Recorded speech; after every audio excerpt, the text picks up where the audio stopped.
আজ অফিস থেকে বাসায় এসেই কলিং বেলটা বাজাতে পট করে দরজা খুলে গেল।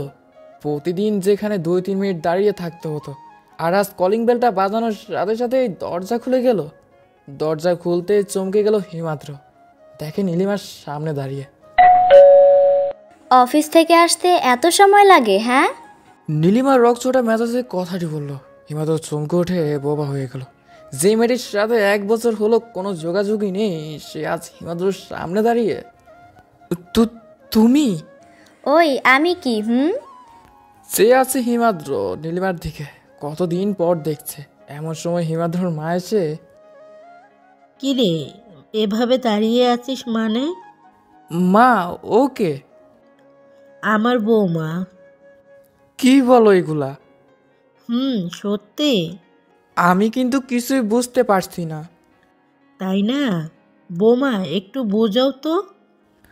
মা চলে গেল। নীলিমা এসে হিমাদ্রকে চিমটি। ইস, কি হচ্ছে? পিছনে তাকিয়ে নীলিমার দিকে তাকিয়ে রইল হিমাদ্র। নীলিমার চোখগুলো অনেক কথা বলছে, যা মুখের ভাষা নয়, চোখের ভাষা দিয়ে বুঝে নিতে হয়। এবার আরেক চিমটি।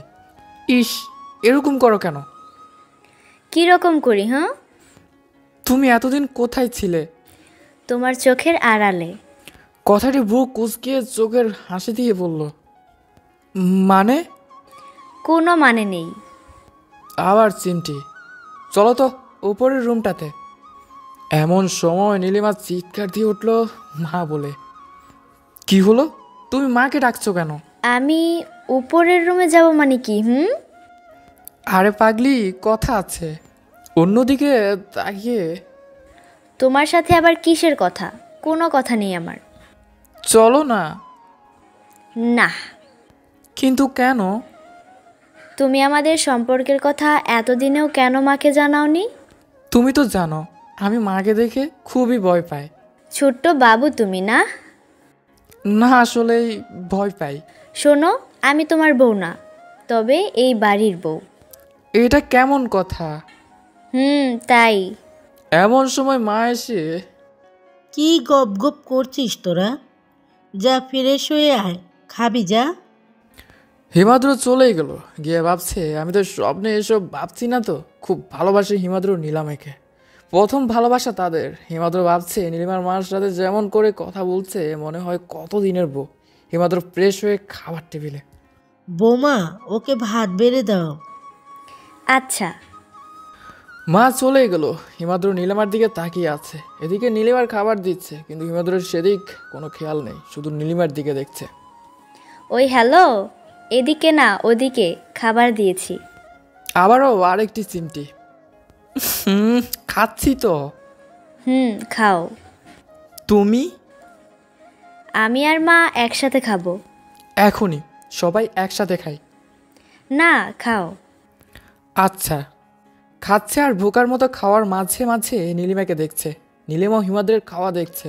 এবার খাওয়া শেষ। যাও, রুমে যাও। বোকার মতো কিছু না বলে উঠে চলে গেল হিমাদ্র। রুমে গিয়ে অপেক্ষা আছে নীলিমার জন্য, কিন্তু নীলিমা আসার কোনো উদ্দেশ্যই নেই। রাত তখন 11টা। এমন সময় হিমাদ্রর ফোনে কল আসলো, একটি অচেনা নাম্বার থেকে। রিসিভ করতে একটা মেয়ের কণ্ঠ। হ্যালো, কে? হিমাদ্র ফিস ফিসে কথাটি বলল। যদি নীলিমা এসে পড়ে। আমিটা আবার কে? তোমার বউ। ছাদে আসো।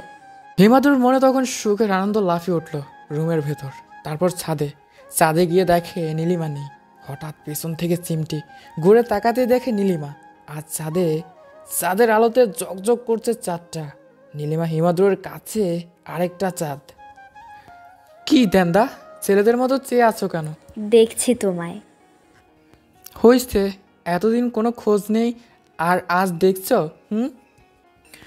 একটু মিষ্টির রাগের সাথে নীলিমা বলল, অন্যদিকে মুখ ঘুরিয়ে। এতদিন তোমাকে আমি অনেক খুঁজেছি।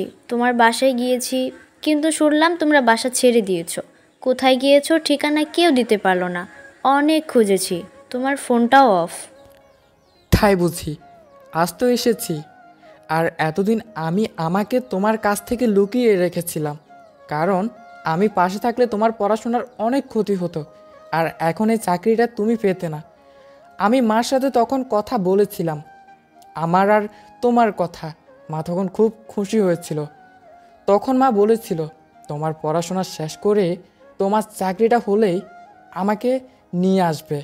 পরে আমার মা বাবার সাথে কথা বলছে, আমার মা বাবাও রাজি হয়েছে। আমি পাশে থাকলে তোমার পড়াশোনার অনেক ক্ষতি হতো। এসব কিছু করেছে তোমার অজান্তে। তা ঠিক বলেছ। আমি তখন শুধু তোমার সাথে কথা বলতে, তোমাকে দেখতে ইচ্ছে করতো। তখন এতটাই আবেগময় ছিলাম যে ভবিষ্যৎ বলে কিছু চিন্তাই করতাম না, শুধু সবসময় তোমার ভাবনায় জড়িত থাকতাম। আর সেজন্যই তোমার মাকে তোমার আমার সম্পর্কের সব বললাম। মা এতটাই ভালো যে সব মেনে নিল। তাই বলে আমাকে এত কষ্ট? খুব কষ্ট দিয়েছি। এতটুকু কষ্ট না দিলে দুজনকে দুজনই হারাতে হতো। আবারও চিমটি হিমাদ্রকে। উফ, এত চিমটি কেউ দেয়? কেন, ব্যথা লাগে? না। তাহলে আরও দেই?